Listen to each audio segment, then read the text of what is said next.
Welcome to Dynamics CRM 2011 Install and Customize series. This is segment 10, Solution Management. Hello, I'm Stephen No. I'm a consultant and senior trainer specializing in Dynamics CRM solutions.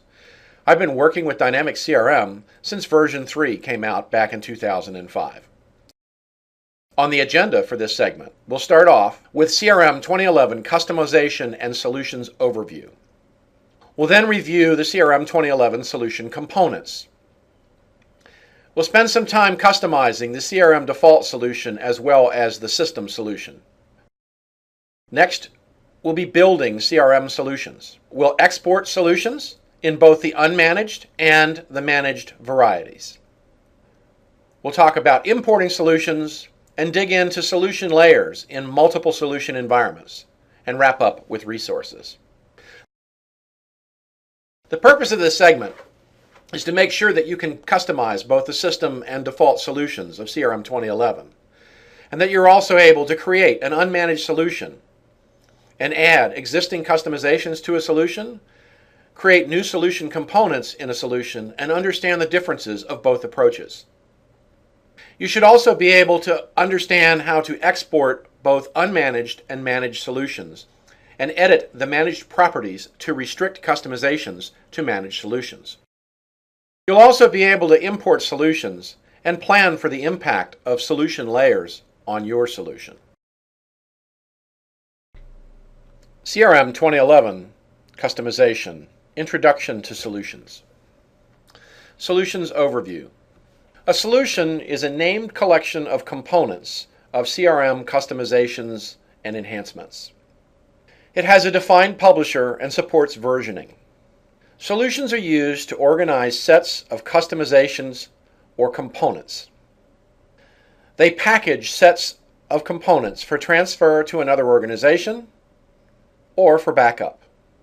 There's two types of solutions: unmanaged, which is very similar to a CRM 4.0 customization file, or managed, which is a new feature of CRM 2011 that has controls on what can be done to the customizations when they're installed on a different system.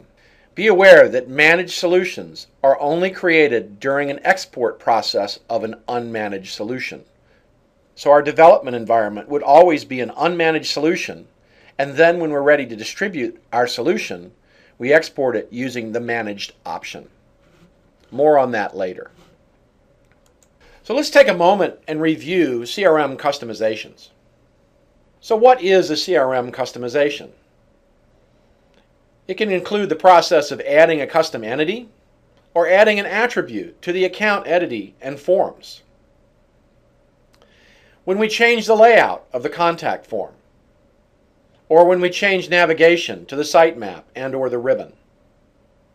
Supported customizations include additions, changes, and deletions using either CRM customization tools via the CRM user interface, the CRM API via programs and scripts, and CRM SDK-defined editing of configuration XML files, and etc. All customizations are part of a solution and known as solution components. Customization solution components. As you can see from this diagram, there's a tremendous number of the different types of customizations that we can do to CRM. Under the schema, we can work with entities, attributes, relationships, and global option sets. In the user interface, there's the application ribbon, the sitemap, forms, entity ribbons, and web resources. We have dashboards, reports, visualizations.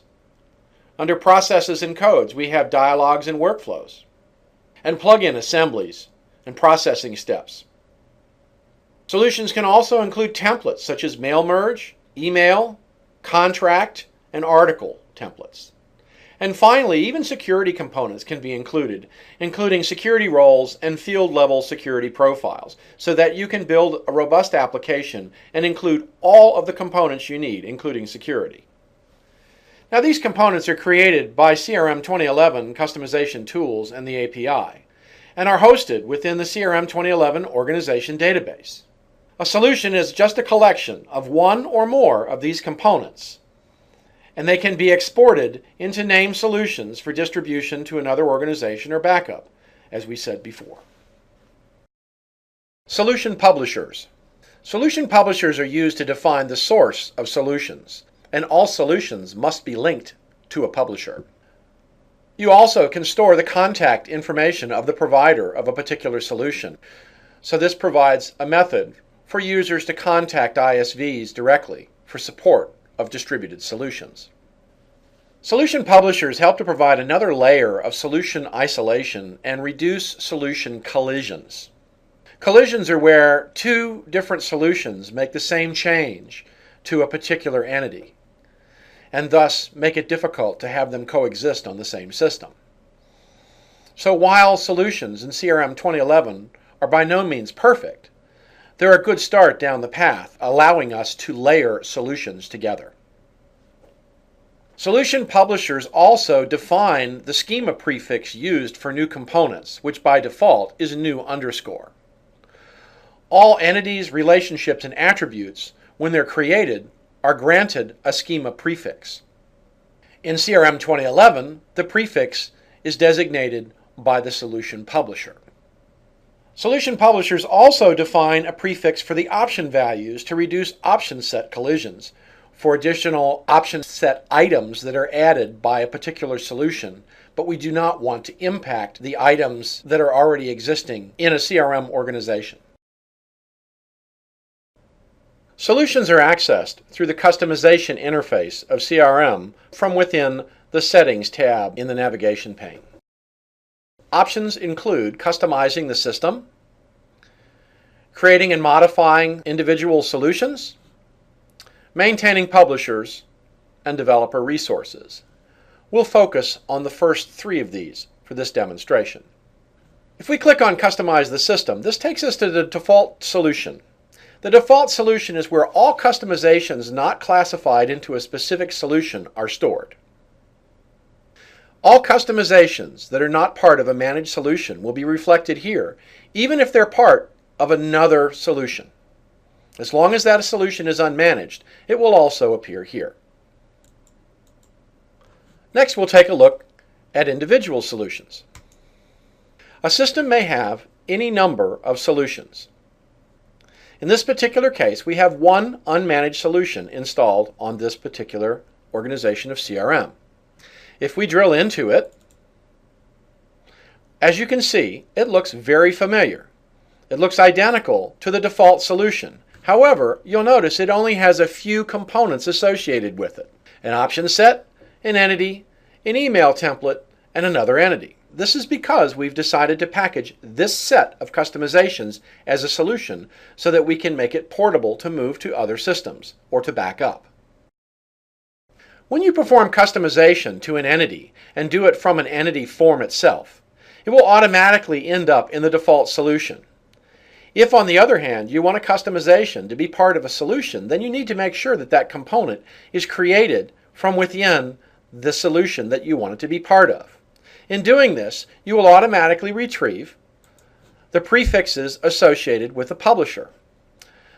So let's take a look at the publisher very quickly. I'm going to drill down on the BITP publisher, which is the publisher for the sample solution for this exercise. As you can see, it has a display name as well as a schema name. It also defines the prefix that will be assigned to any of the entities, attributes, and relationships that are created from within this solution. Finally, we have the option value prefix, which is used to prefix any option value items that are added from within the solution. Be very clear on this. Whenever you create a new attribute, entity, relationship, or option value item, if you want it to be prefixed with the information from the publisher record, it must be created from within this solution itself, or within the solution that you wish to have it associated with.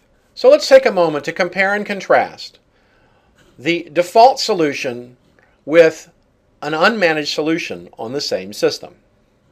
On the left, we can see the default solution contains all of the entities that are considered out of the box.